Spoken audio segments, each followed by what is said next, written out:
person who tells me what's happening next.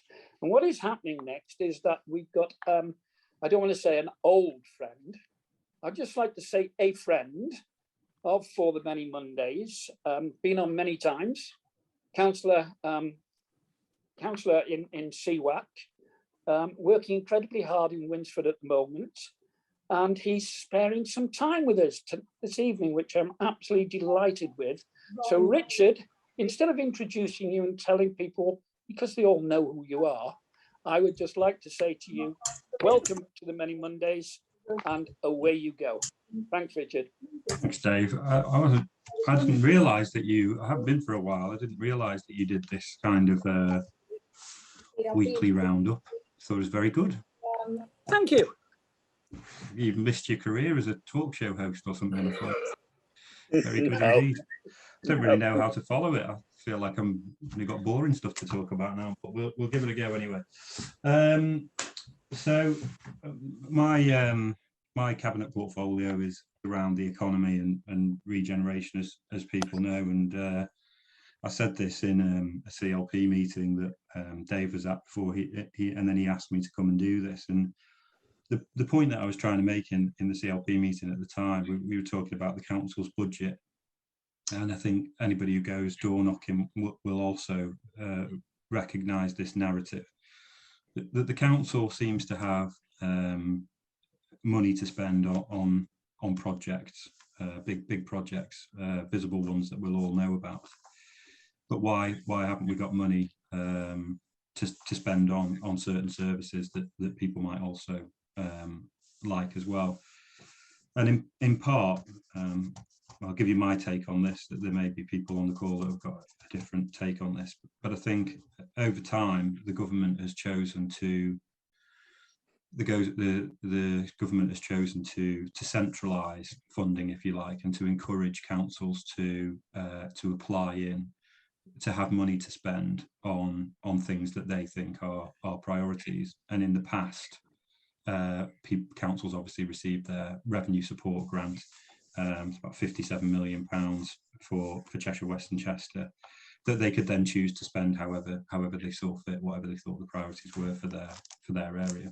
And as that's reduced over time, capital budget has not, and people don't understand that you cannot transfer revenue. Well, there are instances where you can, but as a general rule, you cannot transfer money from your capital budget for everyday spending. You can transfer money from your revenue budget for your capital spending. So the council can continue to invest in things like Northgate as a case in point, for Chester as for example, whilst people might see a reduction in the service for the way that their litter is picked up in their park, or the number of times that a bin at the end of their road is emptied, or how often the verge outside their house is cut. So there's this, and this is an issue for councils. Anybody who's read any of the books about the Red Wall and stuff will have heard these accounts that people have given about how everyday people see this decline in their area and they blame the local authority for it. And the political narrative for that is about people, councils blaming the government, and the government taking away funding, if you like. And in the end, it's led us down this confused path, I would say, where people can see some things getting done. It's money being spent in some places and money not being spent in other places, and it annoys people, I think. And my portfolio is where that sits, I think, by and large, and that's difficult. It's difficult for me sometimes, but we'll get into that in a minute, because it's not just about how I see the world. Councils are always stuck with this multitude of pressures from people. Today I was with two interesting people. One of them is called David Hampson, and he has started a Facebook page that's about protecting Chester's walls. And I went for a wander around with him, and I explained all of the money that had been spent over the last 12 years since 2009, since the council was formed, and how that money was spent, and actually how more of it had been spent during Labour years than it's been spent in Conservative years, which was a surprise to him, but it is a matter of fact.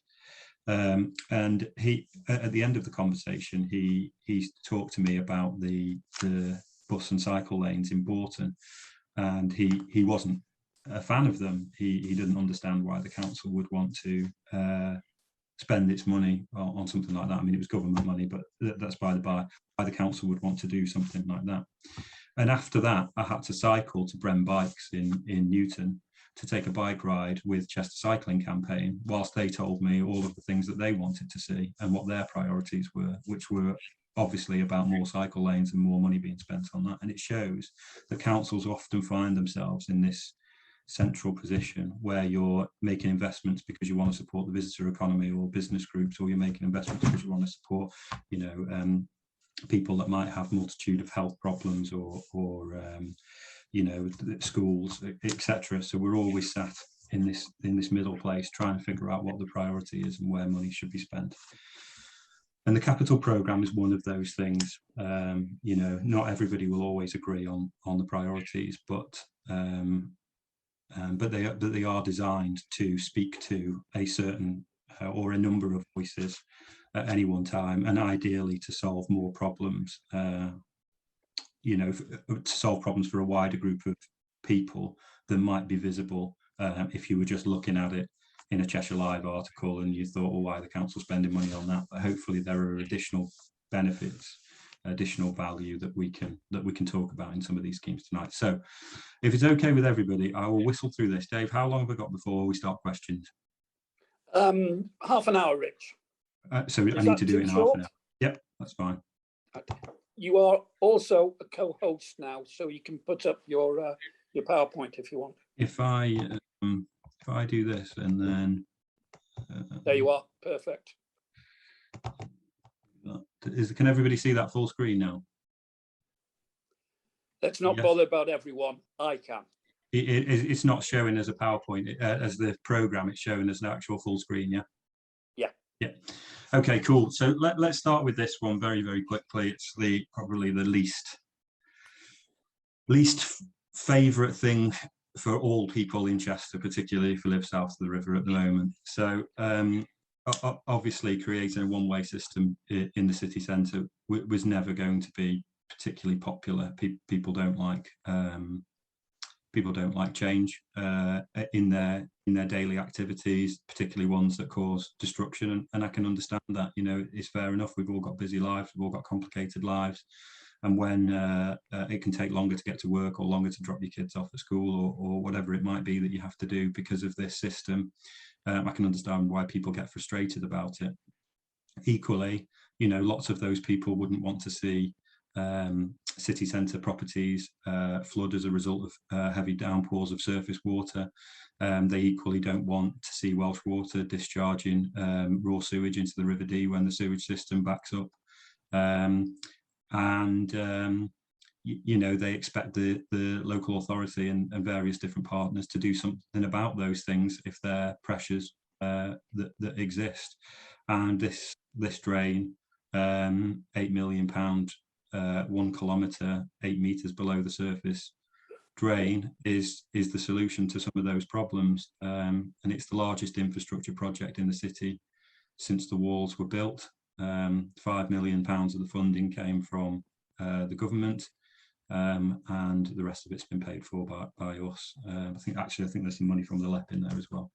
So yeah, it's a huge project. It finishes in January. By and large, roads will get resurfaced, and it will function below the surface for you know, decades and decades and decades to come. You know, it's a big project, and it has caused disruption. But hopefully, in the end, once all of that's over, you know, people will accept that that it had to be done, and when their lives return to normal, people forget about it and they move on. But hopefully, these additional environmental benefits, coping with kind of these rainfalls that we have sometimes, seemingly these days, and also how that affects our. It's not necessarily just the rainfall, it's the fact that the city is growing. It has a combined sewage system which mixes your bathwater, shower water, toilet flushing, and the runoff from rain all into one combined sewage system, which was built a very, very long time ago. We're not going to be able to dig up the city to replace that. So actually what we have to do is make these kind of infrastructure changes to try and help alleviate some of the pressure. And what this is about is alleviating the surface water runoff pressures from some areas of the city, so that they don't go into the combined sewage system, so that when the system does back up, Welsh Water simply release the gates and sewage goes straight into the River Dee at Groves, which is not an ideal location either. And we need to stop that from happening. So that's what this is all about. So that's that one. This is Chester's Northgate development. 20, depending on who you ask, it's 20 to 30 years in the planning. It is much smaller now than was ever envisaged in the past. Right up until even after when I first became a councillor, the council was still considering a £300 million retail-led development, which would have just been an absolute disaster for the city and for the council, I think, given everything that's happened to the high street. It would have been the wrong thing to do, and I think that everybody recognises that. Perhaps even the people who were saying that they had worries about it at the time, that they would have rightly been able to say, I told you so, had that gone ahead, but it obviously didn't. And what we've ended up now with is a new market square, a new home for the market itself, a small cinema. I think people think that we're building a large multi-screen, multiplex cinema. It's not. It's there's only a few hundred seats across all of the sites. I was in the Northgate development the other day, and the cinema screen areas are very intimate, experiences, and it will include food and drink type offers and all of that kind of stuff. So it's different to a multiplex cinema. Story House, in my mind, as you can see there, was really the first phase of Northgate, and it should have been described as the first phase of Northgate, because I think people would understand what it is that's being done. And obviously the future phases of it are likely to be led by residential as opposed to large retail as was originally envisaged. And having residential in the next phases will obviously be supportive of the high street and supportive of sort of town centres of the future, bringing people back into living in town centres again, whether you're young, whether you're retiring, whatever it might be, and to build communities back in spaces where they used to exist, where they've been taken over by large retail, and now they're shrinking back. And we can talk about where Chester's shrinking to in just a minute. So that's Northgate. It's obviously being built at the moment. It's being built on essentially a mortgage scheme where we've borrowed the money and intend to pay it back over a 25-year period. So this is the city core, as we'll all recognise it, and it's also the red line marks the Heritage Action Zone. The Heritage Action Zone is an area identified by a kind of funding allocation to help us do some work to restore the rows. So it's money being put in by Historic England, which was given to them by the government, money that's been put in by the council, and then money that we've been able to match fund through demonstrating private sector investment. And the largest proportion of that private sector investment came from a new hotel which is being built at the Cross. And it is a 19-bedroom, small, probably high-end, I guess, hotel offer by the Wilds Group, and that's unused space. It uses entrances that were, one of them was retail that was being used. I think it was a watchmaker, and then there's some retail space that's now being used as an entrance area. So it's reducing the number of units that are on retail units that are on the street level, if you like, in order to create a hotel frontage, and the building goes up and through. And they also have a plan to animate that area of the rows, which has historically been a kind of like a very darkened zone. There's never been retail on that section. So to have sort of, I guess it'll probably just be outdoor seating space in that area as well, will animate that corner. And that is one of the most photographed areas of Chester. It's certainly a central tourist point. It's where the town crier makes his proclamation. It's been a meeting place and a central place for the city since it was a fort. You know, it's important that there's something there that makes it look like the city's not in decline. So, you know, I think that's a good, whatever you think of the Wilds Group. I don't know much about them, but but it's good. It's great investment for the city, and as I say, it helped us to leverage the kind of partnership that you needed to demonstrate to show that you deserved money from this fund. And we're spending the money on repairs to the rows and all kinds of enhancement type stuff outside certain premises and stuff like that. Hopefully, possibly some additional bridge work here at Pierpoint Lane, although that's still being worked on at the moment, because at the moment it's kind of like a wooden. It's not an in-keeping feature of the rows, so to replace that with something that's a bit more in keeping would be good. There's also Dean Patton from Big Heritage has just bought the Diva Roman experience, and he's doing a lot of work on that to turn it into more like a Jorvik style visitor attraction for Chester. I had a little look around it the other day, and it's really, really impressive. I don't know if anybody has been there, but they've excavated under the city streets there, so you can go down into the Roman era and you can see Georgian era, and they've created digital. I mean, the excavations were already there, but what Dean's done is add this digital enhancement to it.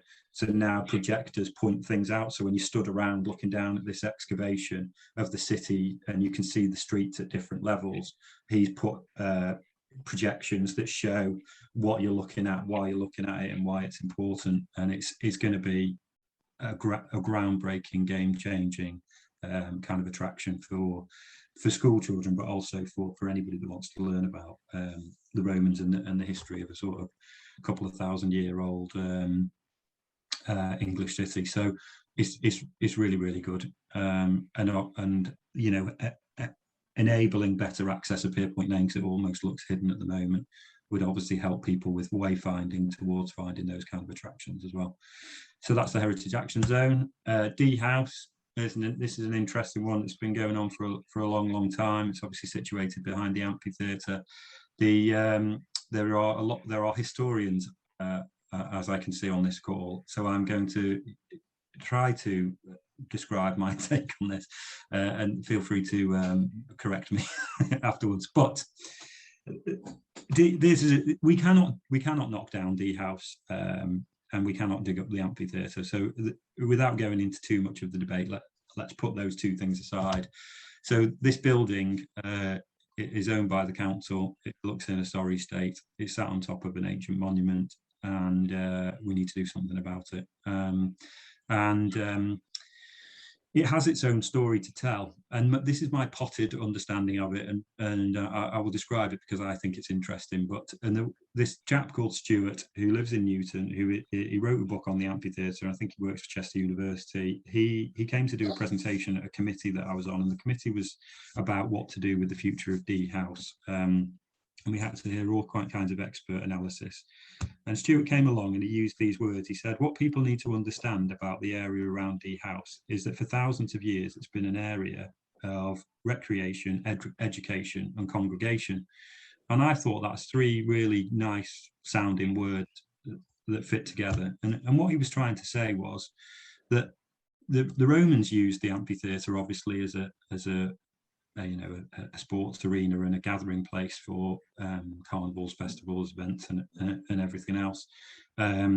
After they left Britain, the evidence that the archaeologists have uncovered suggests that it continued to be a place for people to meet and to come together, and potentially even with areas, doorways being sort of sealed up, bouldered up, that it became a kind of fort of some description in its own right at one point. And in the bottom left hand corner, as we look at this picture, that there's evidence that an altar was built there as part of sort of the emergence of Christianity, and that parts of it were possibly used to build the foundations for St. John's Church. And obviously then this Catholic building was put up here. And then later D House, as it was added to the right hand side, was a sort of civic building, possibly for the kind of mayoral figure at the time. And his point was that actually when you sit and look at this area, you shouldn't just look at the amphitheatre, and that you should look at and understand about thousands of years of history and power and importance all being designated in one very, very small site that you can look at just by tilting your head by 180 degrees. And that's the story that should be told for this part of the city. And I'm taken by that. So at the moment, in January, the council has paid £500,000 to stabilise D House so that people can go in there again, because they can't at the moment.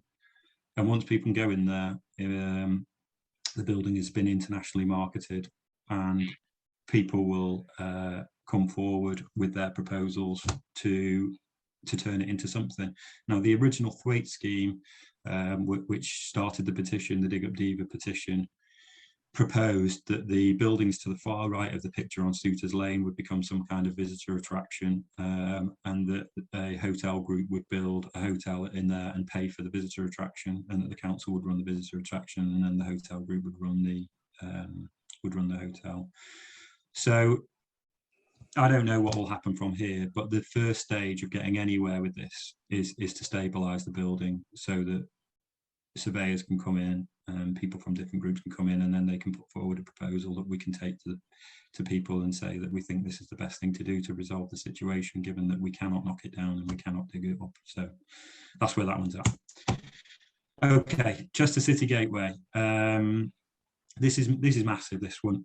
It is years and years and years it's going to take, but you are looking at the walls of the city in the top. You can see the river bending round and the racecourse at the top of the picture centrally. I don't know if my mouse is working on the screen, but if it is, that's the racecourse there if you want to get yourself bearing. So this is Hoole Road here, and the Hoole Bridge. So essentially what this project is about how Chester is envisaged in one of its main arterial roads, Hoole Road, leading into the city, and how that plays into transportation, how people can access the train station and the bus interchange by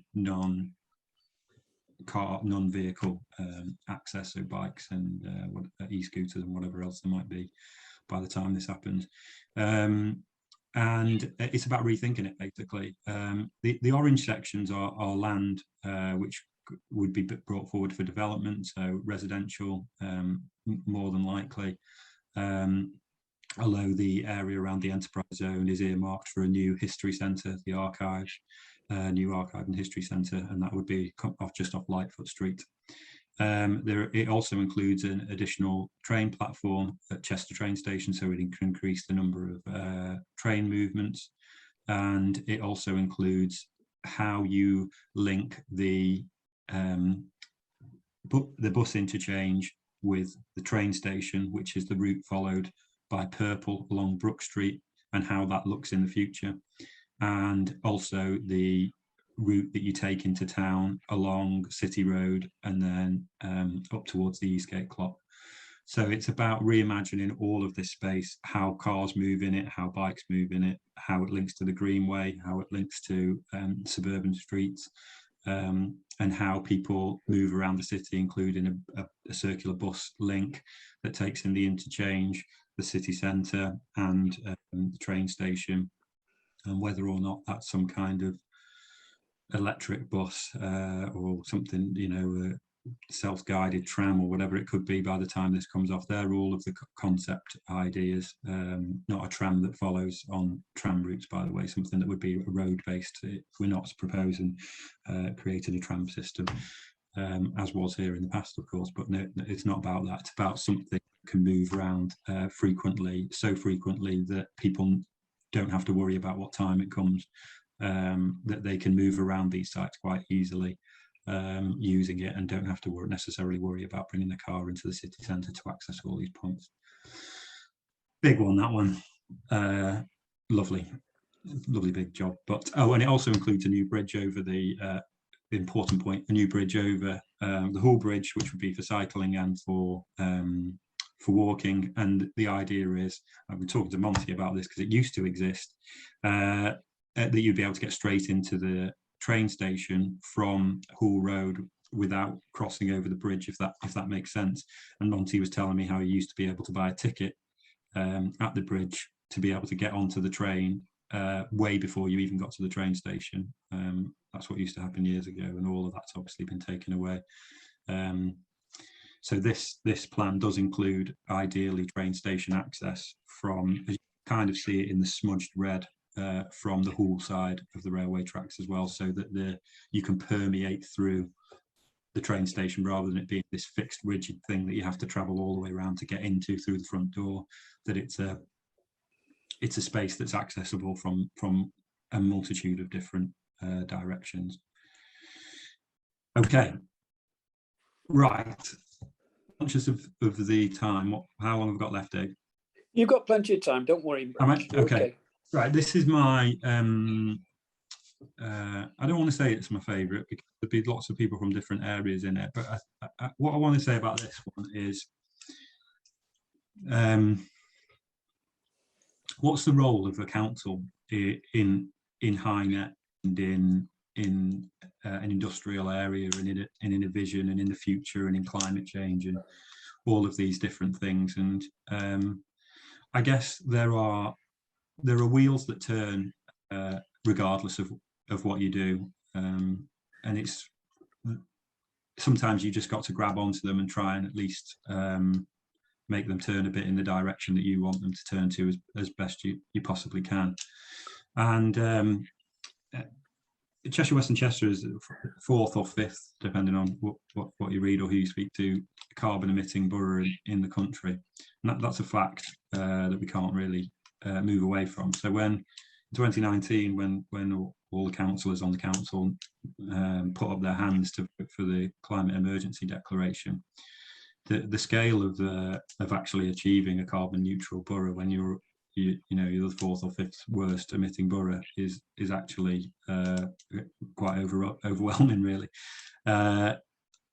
And perhaps, I'm not saying in hindsight we wouldn't have done it, but what I am saying is perhaps when I put my hand up to vote for it, I didn't quite understand the complexity of what was going to have to happen in order to achieve it. It seemed like a long way away, and it seemed like we would be able to do it. But actually, you've got to get a whole lot of people with a whole lot of budgets and a whole lot of pressures in their professional lives, and a whole lot of staff that work for them, and a whole lot of orders to fulfill or whatever it is that they do as an organisation. And you've got to get all those people to kind of coalesce around a timeline and a vision for achieving net zero in their own rights, really. Because otherwise, if there's one left that doesn't, we're not going to be able to do it. So the council were set about developing what is called the DIF, and it's a development framework for the Ellesmere Port industrial area. And there's 3,000 landowners, huge numbers of businesses. It's complicated, and at the same time, you've got Cadent and who own the gas network, who were interested in delivering a hydrogen power option. And then you've got the North Wales, off the North Wales coast, and in the Bay of Liverpool Bay, you've got the oil fields, gas fields that can be used for carbon capture and storage. And then you've got this economy of wider areas out of Cheshire West that are interested in tapping into this as well. And that's all along the North Wales coast, Merseyside and Manchester too. And at the moment, Cheshire West sits geographically and quite strategically in the middle of lots and lots of places and lots of people shooting for carbon neutrality for their area and for building up a hydrogen economy. And the role that we're playing as a council is to try to pull people together to facilitate that, because it's not levers of control or power that we actually have to force people to do it. but we are trying to set a vision and trying to sell that vision. And I think at the moment, what we're doing is really, really good, and I'm dead proud of it. And I know there are lots and lots of debates about blue hydrogen and whether or not HyNet's a good idea. But my look, I have to you have to take people for their word, I guess, in this. And there are other councillors who might say, well, you can't trust fossil fuel companies and all those kind of things, and you know that they're entitled to their opinion. But we can't really do anything in that respect. All we can do is try to get people to be with us and to deliver on what they said. And blue hydrogen does require cracking fossil fuels in order to create hydrogen for power. But at the same time, HyNet have Project Centurion running, and Project Centurion is the design of a 100 megawatt electrolyzer that uses solar, wind power to generate enough energy to create green hydrogen. So they're using blue hydrogen initially and capturing the carbon. So if you just use blue hydrogen without capturing the carbon, then it's pointless. It doesn't have a net benefit impact on reducing carbon. But by storing the carbon off product underground in the now shortly underused gas and oil fields in the Liverpool Bay, you're essentially taking the carbon out of the generation of energy, even though the energy has come from fossil fuels. So you're returning the carbon to the earth and using the energy. That's basically the plan. And then from there to move over to green hydrogen once we've built up enough capacity to generate 100 megawatts from solar, wind, etc. So that's basically where it's going. And all of that has to run on the same timeline as what we're trying to achieve with the other elements of decarbonisation across all of this waterfront. And for me, here's my thing, right? I really like knocking on doors in Ellesmere because people are dead proud of the town and proud of its history and proud of its kind of place that its industrial past. And I think that this HyNet and the industrial area, it puts Ellesmere Port like at the forefront of a green industrial revolution, and it repositions it back where people might feel that it was in the past. There's this centerpiece place for industry, and so I really, I really think that the two things, the most important thing I think I've done in this in the role that I do is to try to make sure that the two projects aren't seen as individual, that it's one project for the redevelopment of Ellesmere Port, which includes the town centre and the industrial area. So the two things are united. It's not just a thing on the waterfront near to Ellesmere Port, that the benefits of it are experienced by the town, and that it's a symbiotic relationship, rather than just two individual ones. And the start of that, I suppose, is this building, the hub in Ellesmere Port, which is half paid for by the council and half paid for by the local enterprise partnership. And we saved money on developing both this and Northgate by doing them together. So the two buildings are built by the same contractor and have been built at exactly the same time in order to save money. And they both designate social value through skills and training, partnerships and stuff like that with colleges and apprenticeships and everything else. And this building, the hub, is as well as being what will now be flexible offices for the council. So rather than having fixed office space, we will have teams that come in on a Monday, and Tuesday might work from the home for the rest of the week, and that space for the rest of the week will then be used by other teams. So we're reducing our council footprint, having more energy efficient buildings, allowing people to flexibly work and work from home, and having this ground floor, which is a multitude of public services, if you like, a work zone, excuse me, housing, other citizens' advice and all of those kind of things that people might want to do all in one place. And the ideal plan is that when people come in there, they might be stressed about debt or stressed about work or whatever it is, that rather than having to signpost people to have other appointments in other places, that people will be able to move around all of those different services and talk to people about the issues that they're trying to resolve in one place at one time, as opposed to just, you know, going to one place and being told they need to go somewhere else and then having to go somewhere else, pick the kids up from school, forget, you know, life carries on. You know, we're trying to help people to be able to do things all in one place, all at the same time. And that building is the signature piece for Ellesmere Port Town Centre. The market is another one of mine. We recently had a new event in the flea market, which is a large building next to Ellesmere Port Market. It was called the Market Warehouse, and we're starting slowly to try and think about that as an event space for the town.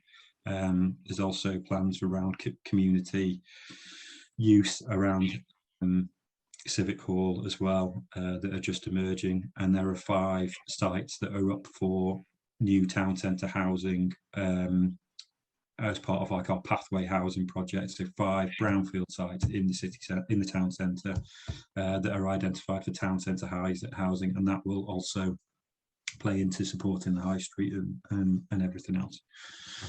We don't own the town centre here, but we are trying to work in partnership with the new owners who acquired it recently. So it's more complicated here than perhaps Winsford, where in 2018 the council took a decision to buy the town centre. It had been going into decline for a long time, not been invested in. Typical situation as well, where local people were blaming the council, even though it wasn't our responsibility to fix it. And quite often the case, you know, people blame the local authority even when it's not the local authority, and it masks sometimes who is responsible for it. And this was an investment company. I think they were based in Ireland. They were never going to invest in it anymore. They were just kind of running it down as an asset. So we ended up buying it, and then the council's put in 11 million, and we won 10 million from a future high street funding bid. And that's delivering a £21 million regeneration project. It looks slightly different to the one that you've got on the screen here. And it's the first phase of bringing Winsford Town Centre back up to a position that people can be proud of, feel more pride in, you know, that's got community space in it, that's got you know, opportunities for food and drink, because all of that's lacking from the town centre at the moment. The only food and drink offer that isn't a sort of small cafe is the Wetherspoons. That's the grey building, sort of close to where it says bus stand. So just have a drink of water. So yeah, huge project, and I really like the Winsford work, because it feels like it's a fascinating story from a Labour point of view. People who've been around for a while will recognise names like Brian Clark, Don Beckett, Tommy Blackmore, David Armstrong. You know, they were all councillors from Winsford who spent a lot of their time in Conservative administrations, being a strong kind of Labour group. You know, they were re-elected lots of times, and they really cared very passionately about Winsford, and they wanted stuff like the town centre to be regenerated. They always wanted to buy the town centre and do it up, and but they had to try and figure out a way to do that. And part of that was Labour getting into power, but also it was they used like Conservative policies in order to deliver change. So I think Winsford was the first neighbourhood plan in the country, or certainly the first of its size, something like that. It's got a special designation, and they used housing development, and they planned out housing sites, and they struggled to get it through. And we still get a bit of flack about it, really, because people are frustrated by how many houses have been built. But they knew that they needed to get houses in there and more people living there in order to deliver change. And actually now the council's built huge amounts of industrial space for businesses on the industrial estate. We have bought the town centre and are redeveloping it. You've got huge numbers of new houses going in that have brought a new type of person to live in the town. And then we've got lots and lots of really interesting plans around the green spaces that are in Winsford to try and open them up for leisure and for tourism. So there's a marina and for canoeing, and there's the kind of a big, so it's not a lake, it's called the Flashes, but it's kind of a lake, I suppose. You know, to try and really make it a destination for that as well. The college has stayed there.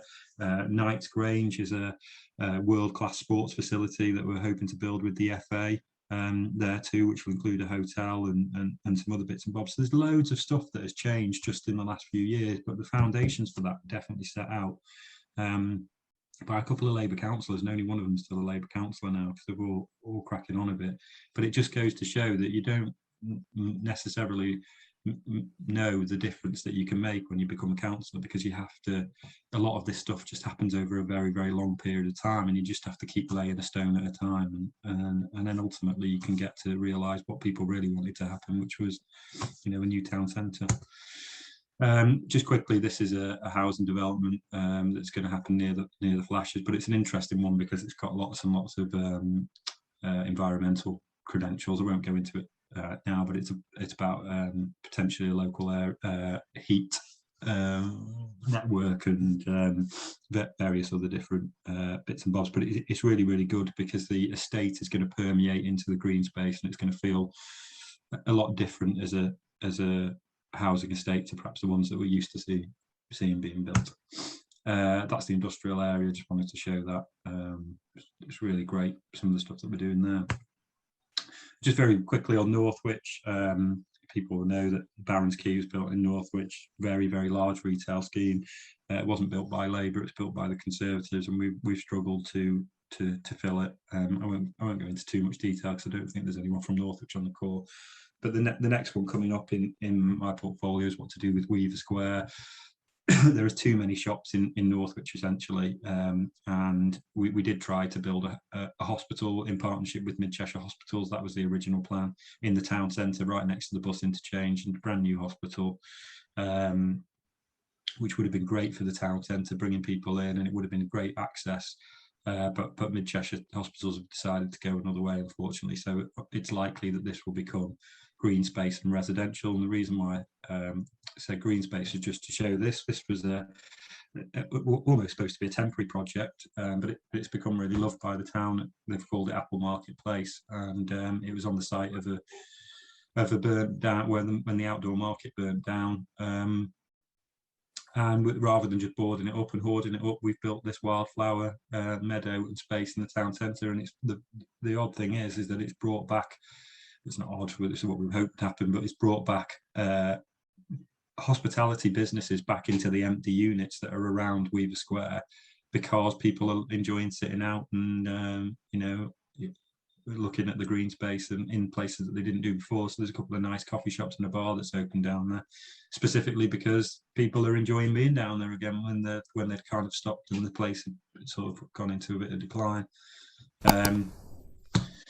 I'll finish on this point if I can, Dave, and it's just about the super trees. This is the kind of regeneration that I really like, because so Steve Hughes, who wanted to do this, he ran 7 marathons in 7 days to raise money, and he raised about 10 grand, I think.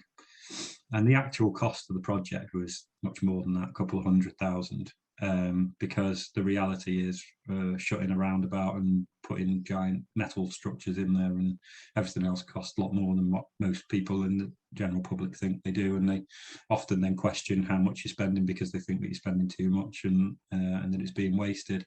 But the reality is doing something like this, repaving this whole area, making it safe again, raking out all of the beds, taking away all of the foliage, sorting the drainage in the subways and all of that, you know, sorting out the lighting, it all does add up in the end.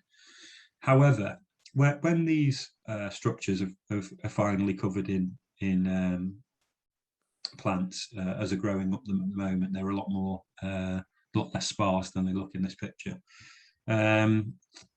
You know, I think they are a good statement. And if you think back to the City Gateway project and what we're trying to say about the city and about car usage, cycle usage and train usage and bus usage, when this grows, but as you approach over the Hall Bridge, you'll see these structures lit up if it's night or covered in plants in the day.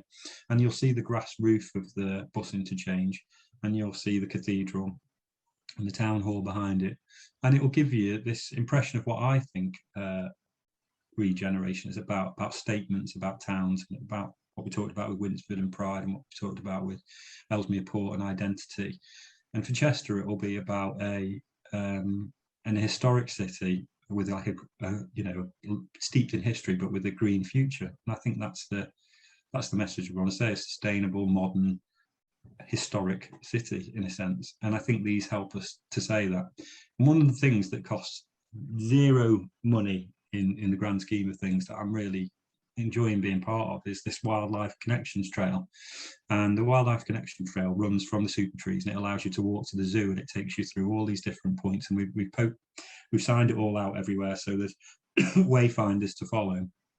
You know, in the grand scheme of things, it costs hardly any money, but it takes you through some of the other really projects that I love that I've been involved in, and that's the Wetlands Centre at the Countess Country Park, and you know, the wildlife I can't remember what they call it, nature reserve that the zoo has put in off the canal, and this kind of like idea of a string of green spaces and stuff that you can cycle to and walk to all along the north corridor of Chester, that leads to the boat museum. You know, this idea that we've got a plan here to try and use all of that you know, as a sort of wildlife and nature corridor, and I love that. I love it a lot. And the next thing that we're doing with the Wildlife Connections Trail is some loops that go through Hall that take in the bees at Alexandra Park and some of the wildflower planting in the Greenway, and hopefully the Hollows as well. And then another one that runs out